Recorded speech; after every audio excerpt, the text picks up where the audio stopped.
Shalom semuanya. Alkitab berkata bahwa Kristus telah mati karena dosa-dosa kita. Dia dikuburkan, tetapi pada hari yang ketiga dia dibangkitkan. Setelah itu selama 40 hari Tuhan Yesus menampakkan diri kepada lebih dari 500 murid-muridnya untuk membuktikan bahwa dia hidup. Dan dengan disaksikan oleh murid-muridnya, Tuhan Yesus terangkat ke sorga. Pesan terakhir Tuhan Yesus kepada murid-muridnya seperti yang tertulis dalam Kisah Para Rasul 1 ayat 8. Tetapi kamu akan menerima kuasa kalau Roh Kudus turun ke atas kamu, dan kamu akan menjadi saksiku di Yerusalem dan di seluruh Yudea dan Samaria dan sampai ke ujung bumi.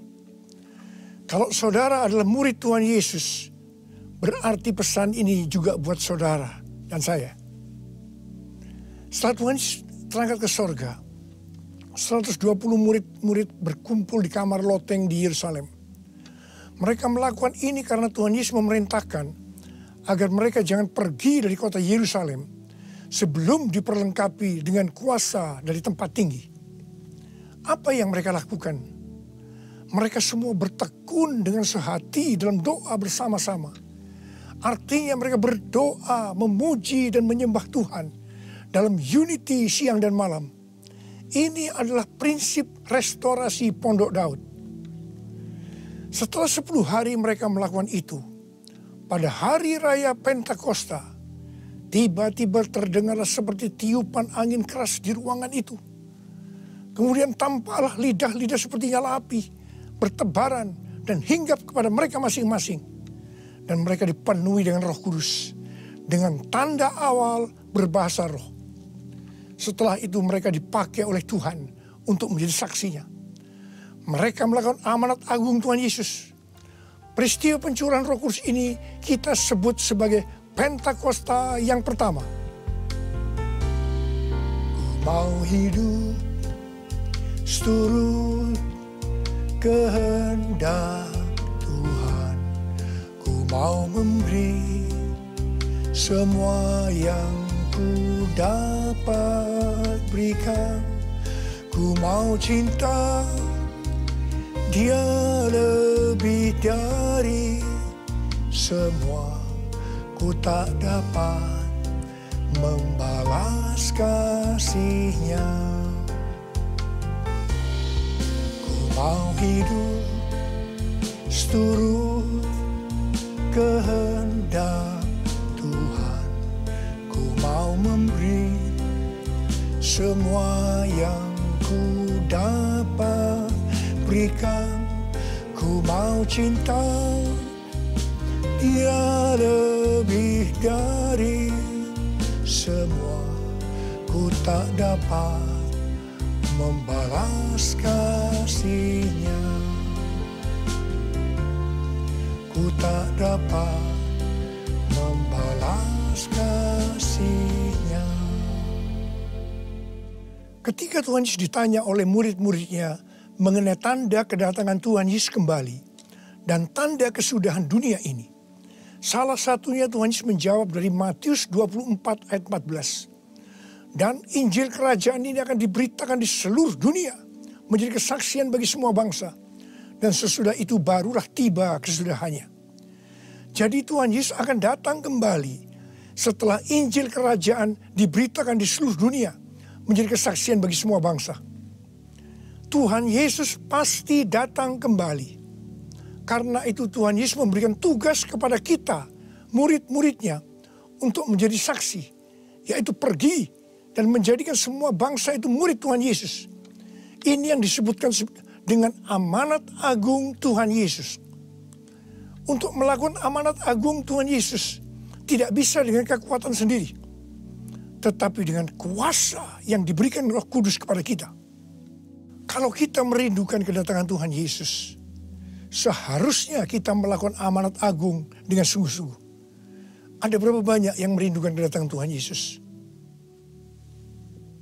Sebelum Roh Kudus dan dalam Pentakosta pertama dicurahkan, murid-muridnya semua bertekun dengan sehati dalam doa bersama-sama. Hal ini juga dilakukan pada waktu menantikan pencurahan Roh Kudus di Azusa Street, Los Angeles, yang kita sebut sebagai Pentakosta kedua. Saya percaya ini juga berlaku untuk Pentakosta ketiga. Sebelum pencurahan Roh Kudus yang dahsyat dari Pentakosta ketiga, maka umat Tuhan semua harus bertekun dengan sehati dalam doa bersama-sama. Selama beberapa tahun terakhir, saya selalu bertanya kepada Tuhan, Tuhan, bagaimana untuk membuat umat Tuhan semua bertekun dengan sehati dalam doa bersama-sama. Tetapi yang luar biasa, hari-hari ini kita melihat bahwa dengan adanya pandemi COVID-19, Tuhan memaksa kita, umat Tuhan, agar kita semua bertekun dengan sehati dalam doa bersama-sama. Bagi saya, ini adalah tanda bahwa pencurahan Roh Kudus Pentakosta ketiga akan segera terjadi. Hal ini juga dinubuatkan oleh nabi-nabinya, seperti Cindy Jacob, Chuck Pierce, James Goll. Cindy Jacob bahkan bernubuat untuk gereja kita, bahwa akan makin banyak gereja-gereja yang akan ditanam. Dan akan banyak muncul murid-murid Tuhan Yesus. Kemuliaan Tuhan akan turun di gereja-gereja ini. Dan bahkan mereka, yaitu saudara akan diutus sampai ke ujung-ujung bumi. Sedangkan James Goll melihat bahwa orang-orang di Indonesia sedang catching the fire. Pada saat murid-murid Tuhan Yesus dipenuhi Roh Kudus, tanda awalnya adalah mereka berbahasa roh. Saya rindu agar saudara semua dibaptis Roh Kudus dengan tanda awal berbahasa roh, karena banyak manfaatnya. 1 Korintus 14 ayat 2 berkata, siapa yang berkata-kata dengan bahasa roh tidak berkata-kata kepada manusia, tetapi kepada Allah. Sebab tidak ada seorang pun yang mengerti bahasanya. Oleh roh ia mengucapkan hal-hal yang rahasia. Karena itu pada waktu kita berkata-kata dalam bahasa roh, kita merasakan hadirat Tuhan. Ada sukacita yang akan memenuhi kita. Seperti yang dikatakan dalam Mazmur 16 ayat 11. Di hadapanmu ada sukacita berlimpah-limpah. Di tengah-tengah pandemi ini, kita perlu mengalami sukacita yang berlimpah-limpah untuk melawan ketakutan, kekhawatiran, kepanikan. 1 Korintus 14 ayat 4 berkata, siapa yang berkata-kata dengan bahasa roh, ia membangun dirinya sendiri. Artinya, manusia roh kita yang akan dibangun. 1 Korintus 14 ayat 14 dan 15 berkata, jika aku berdoa dengan bahasa roh, maka rohkulah yang berdoa, tetapi akal budiku tidak turut berdoa. Jadi, apakah yang harus kubuat? Aku akan berdoa dengan rohku, tetapi aku akan berdoa juga dengan akal budiku. Aku akan menyanyi dan memuji dengan rohku, tetapi aku akan bernyanyi dan memuji juga dengan akal budiku. Manusia itu terdiri dari roh, jiwa, dan tubuh. Semuanya itu harus bisa memuji Tuhan. Kita memuji Tuhan dengan tubuh kita, dengan cara bertepuk tangan, mengangkat tangan, melompat, menari, dan lain-lain. Dan kita memuji Tuhan dengan akal budi kita, jiwa kita, kalau kita menggunakan bahasa yang kita mengerti. Contoh bahasa Indonesia, bahasa Inggris, Mandarin, dan lain-lain. Dan roh kita akan berdoa, memuji, dan menyembah kalau kita berbahasa roh. Kalau kita berkata-kata dalam bahasa roh, kita akan bisa berdoa, memuji, dan menyembah lebih lama dibandingkan kalau kita menggunakan bahasa yang kita mengerti. Karena itu, sekali lagi saya merindukan agar semua saudara bisa berbahasa roh. Katakan amin. Apa yang terjadi setelah murid-murid dipenuhi dengan Roh Kudus? sehingga membuat banyak orang bertobat. Hal yang pertama, Petrus berkhotbah sekitar 5 menit. Dan sekitar 3.000 orang bertobat dan dibaptis. Petrus berkhotbah dengan kuasa Roh Kudus. Menurut data dari PBB, pada zaman itu populasi dunia sekitar 300 juta orang. Sekarang penduduk dunia sekitar 7,8 miliar. Sehingga 3.000 orang waktu itu setara dengan sekitar 78.000 orang saat ini. Kita harus percaya bahwa sekali berkhotbah 78.000 orang bertobat dan dibaptis. Dengan berkhotbah secara online, hal ini lebih mungkin terjadi. Hal yang kedua yang terjadi setelah murid-murid dipenuhi dengan Roh Kudus sehingga membuat banyak orang bertobat, yaitu terjadinya tanda-tanda dan mujizat, sign and wonders. Para rasul dipakai oleh Tuhan untuk mengadakan tanda-tanda dan mujizat. Petrus dan Yohanes menyembuhkan orang lumpuh sejak lahir. Bayangan Petrus saja bisa menyembuhkan orang.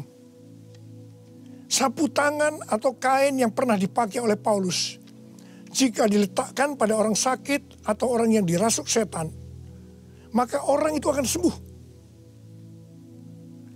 Tuhan Yesus berkata dalam Markus 16 ayat 15 sampai dengan 18. Bahwa kalau kita pergi untuk memberitakan Injil, maka tanda-tanda dan mujizat, sign and wonder akan menyertai kita.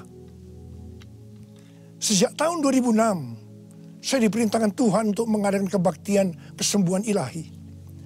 Selama 14 tahun, saya sudah mengadakan 318 kali kebaktian kesembuhan ilahi.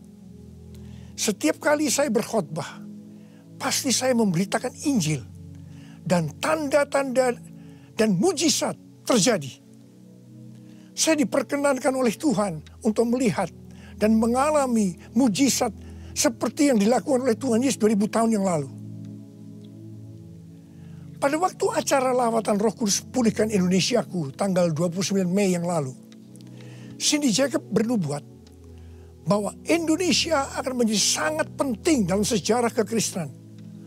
Mujizat-mujizat seperti orang buta melihat, orang tuli mendengar akan merupakan hal yang biasa yang akan terjadi di gereja-gereja lokal. Wow, orang-orang muda akan mendapatkan jubah mujizat. Ini adalah Pentakosta yang ketiga. Haleluya.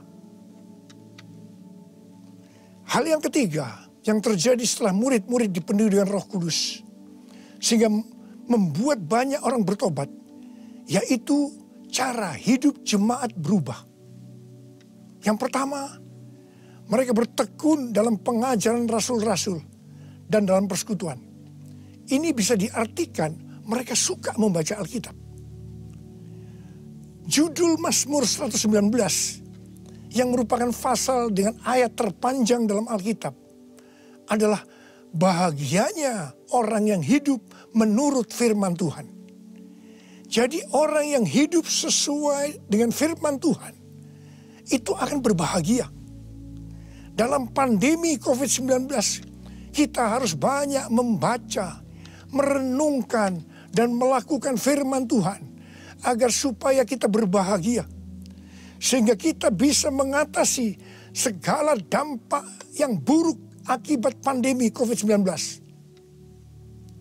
Mazmur 119 ayat 105 berkata, firman-Mu itu pelita bagi kakiku dan terang bagi jalanku.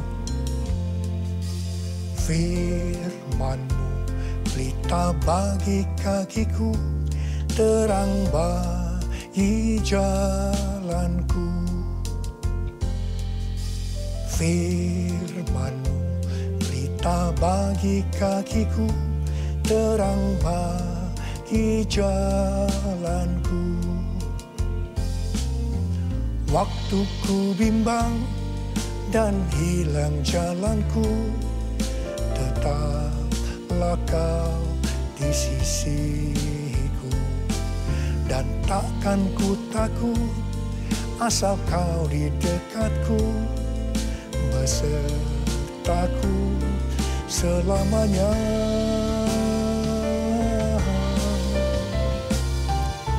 Firman berita bagi kakiku, terang bagi jalanku,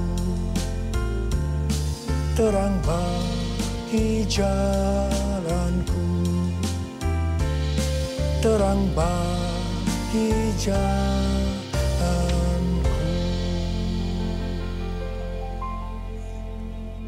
Tuhan memberikan tema tahun 2020 adalah tahun dimensi yang baru.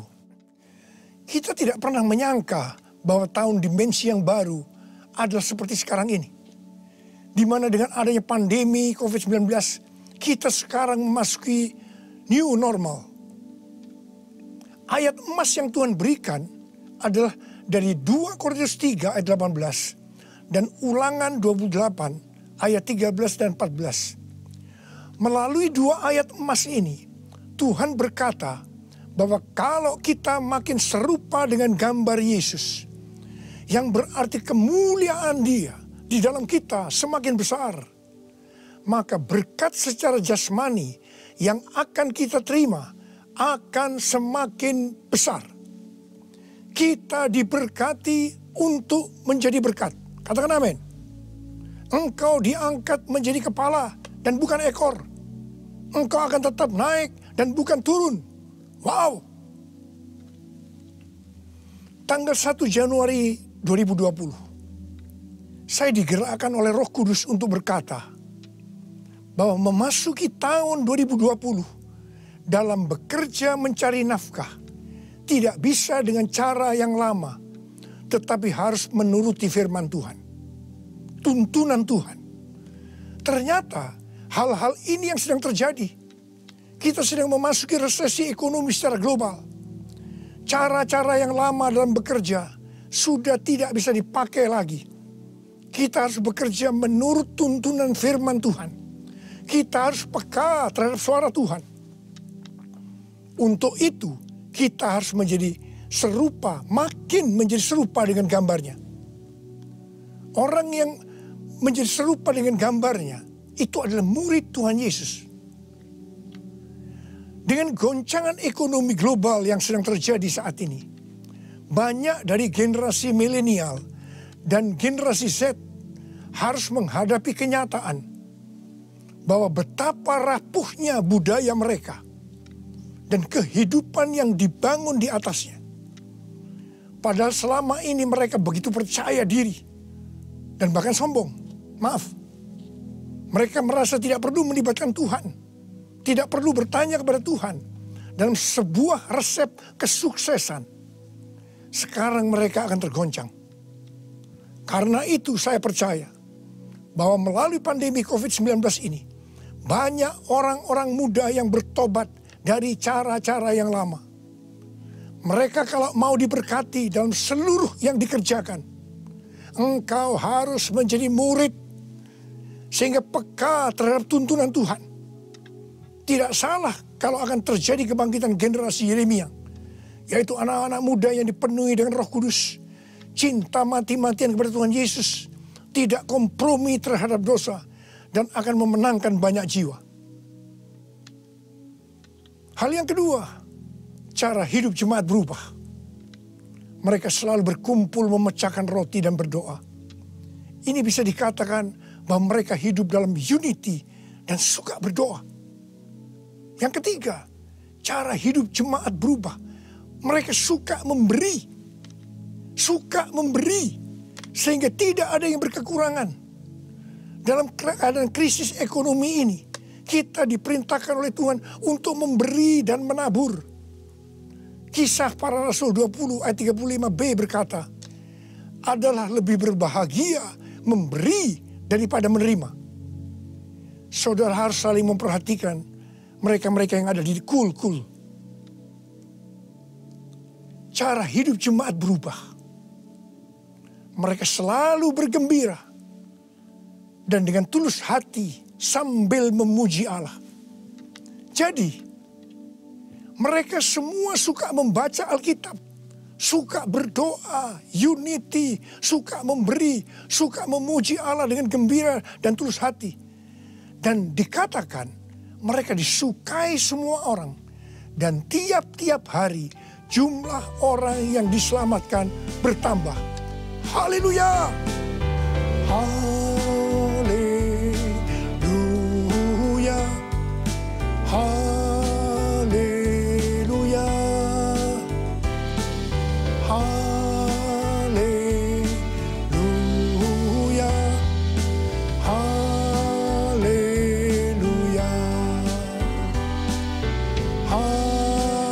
Haleluya!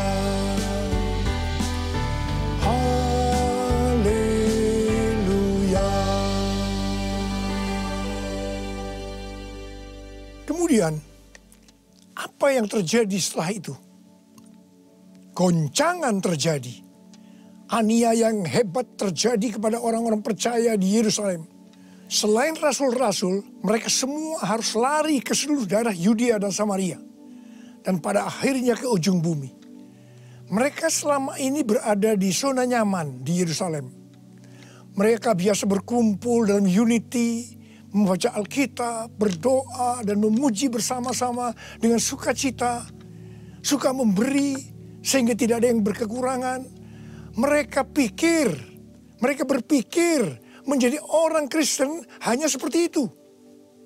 Mereka lupa bahwa mereka harus pergi menginjil.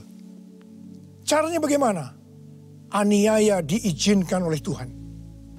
Saya percaya melalui goncangan pandemi COVID-19 ini, kita umat Tuhan yang selama ini ada di zona nyaman, juga akan dipaksa untuk melakukan amanat agung Tuhan Yesus, yaitu pergi menjadikan semua bangsa murid Tuhan Yesus. Katakan amin.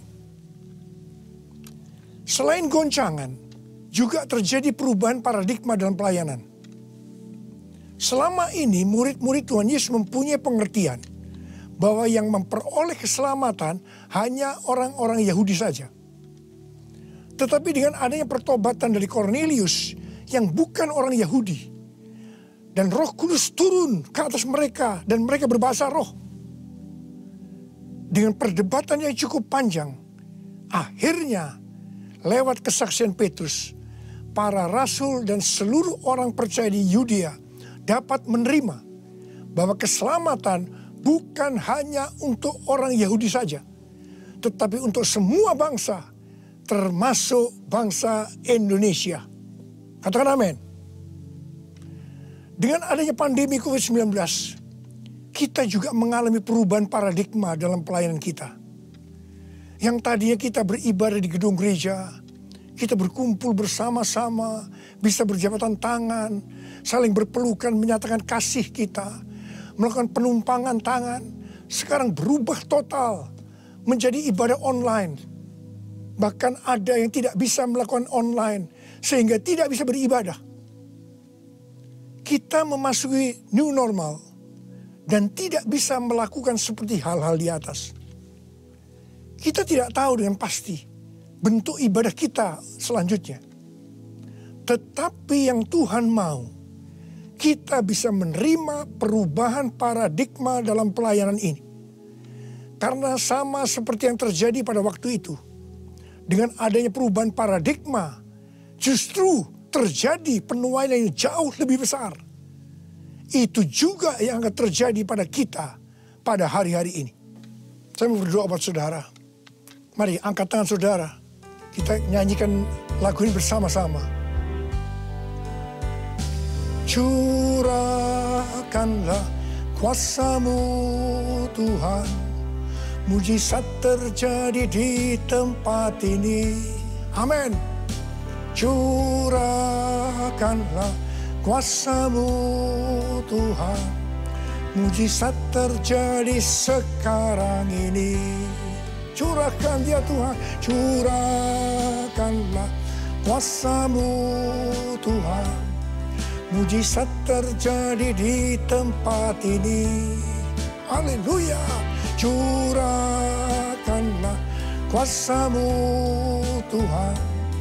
Mujizat terjadi sekarang ini. Mujizat terjadi sekarang ini. Mujizat terjadi sekarang ini.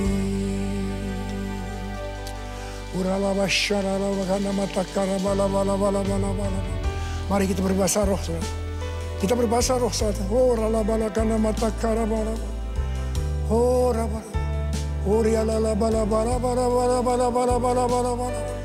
oh Yesus, oh Yesus, Yesus.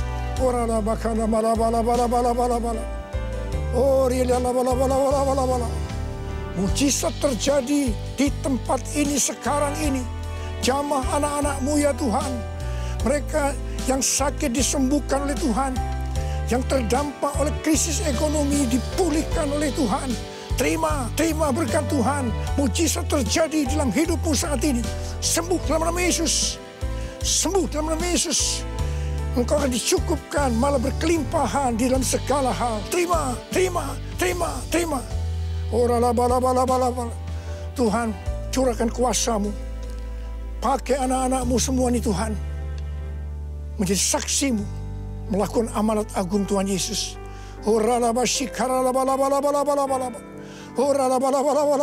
Tuhan terima kasih. Perlindungan-Mu di masa pandemi ini buat anak-anak-Mu. Engkau mengasihi anak-anak-Mu semua. Kamu berdoa buat mereka. Kamu berdoa buat mereka. Kamu berdoa. Curahkan damai sejahtera-Mu pada mereka ya Tuhan. Terima kasih ya Bapak. Terima kasih Bapa. Dalam nama Yesus kami berdoa. Bersama-sama katakan amin. Mari saudara, kita akan masuk dalam perjamuan kudus. Kita akan mengingat ayat ini. Sebab setiap kali kamu makan roti ini dan minum cawan ini, kamu memberitakan kematian Tuhan sampai Ia datang. Perjamuan kudus adalah perjamuan Tuhan Yesus sendiri. Setiap kali kita masuk dalam perjamuan kudus, Tuhan Yesus selalu berkata, biarlah ini menjadi peringatan akan daku. Karena itu mari, arahkan hati saudara kepada kebaikan Tuhan. Kita akan mengingat kebaikan Tuhan. Mari tundukkan kepala. Tuhan, siapakah kami ini sebelum kami mengenal Engkau? Kami semua orang berdosa. Upah dosa adalah maut, mati. Tapi Engkau yang tidak berdosa telah dijadikan dosa oleh karena kami. Engkau harus turun dari surga mulia, mati kami dengan penderitaan yang luar biasa. Sungguh betapa baiknya Engkau ya Tuhan. Engkau jadikan kami sebagai anak-anak-Mu. Engkau tuntun, Engkau bela, Engkau lindungi. Engkau tegur kalau kami salah. Engkau sembuhkan kami. Tuhan, itu Engkau ya Abah. Itu Engkau. Saudara, Tuhan akan memberkati saudara melalui perjamuan kudus. Tapi Tuhan mau kita makan dan minum dengan cara yang benar. Oleh karena itu sekarang masing-masing berdoa. Introspeksi. Lihat keadaan dirimu masing-masing. Jangan menyimpan dosa. Kalau saat ini Tuhan ingatkan ada dosa yang harus diselesaikan, langsung minta ampun. Katakan ampuni saya Tuhan. Ampuni saya Tuhan. Tuhan ampuni anak-anak-Mu Tuhan. Ampuni anak-anak-Mu ya Tuhan. Layakkan kami untuk masuk dalam perjamuan kudus hari ini. Betapa baiknya Engkau ya Tuhan di tengah-tengah pandemi ini. Engkau terus menyertai kami anak-anak-Mu. Terima kasih Bapa. Kami akan masuk dalam perjamuan kudus dengan hati yang penuh ucapan syukur. Dalam nama Yesus. Amin. Sekarang mari angkat roti di tangan kanan saudara tinggi-tinggi. Sebab apa yang telah kuteruskan kepadamu telah aku terima dari Tuhan. Yaitu bahwa Tuhan Yesus pada malam waktu Ia diserahkan mengambil roti. Dan sesudah itu Ia mengucap syukur atasnya. Dia memecah-mecahkannya dan berkata, inilah tubuhku yang diserahkan bagi kamu. Perbuatlah ini menjadi peringatan akan aku. Saudara yang kasih Tuhan, bukankah roti yang kita pecah-pecahkan ini adalah persekutuan kita dengan tubuh Kristus? Mari kita makan dalam nama Yesus.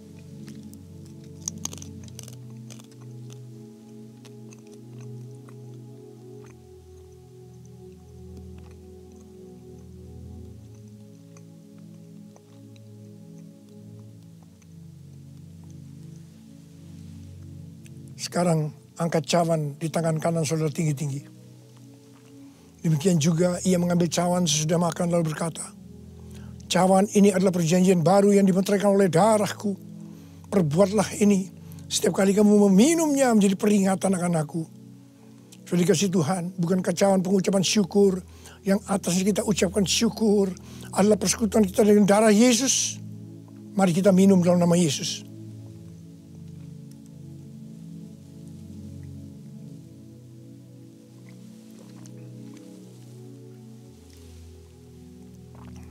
Mari, angkat tangan saudara, ucapan syukur dengan suara, jangan diam.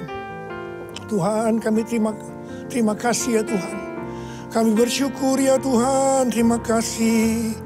Terima kasih ya Tuhan. Kami bersyukur buat kebaikan Tuhan. Kami bersyukur buat kebaikan Tuhan. Oh, terima kasih. Terima kasih Yesusku. Terima kasih Yesusku. Puji syukur hanya bagi Tuhanku. Terima kasih Yesusku. Terima kasih Yesusku. Puji syukur hanya bagi Tuhanku. Puji syukur hanya bagi Tuhanku. Puji syukur hanya bagi Tuhanku.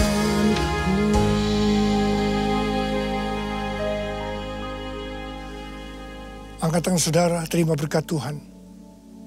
Pulanglah dengan berkat Tuhan. Kasih karunia yang berlimpah-limpah daripada Allah Bapa dalam anak yang tunggal Yesus Kristus. Persekutuan yang manis dengan Roh Kudus menyertai saudara sekalian mulai hari ini sampai terus datang menjemput kita di awan-awan dan bahkan sampai selama-lamanya. Yang percaya bersama-sama katakan amin.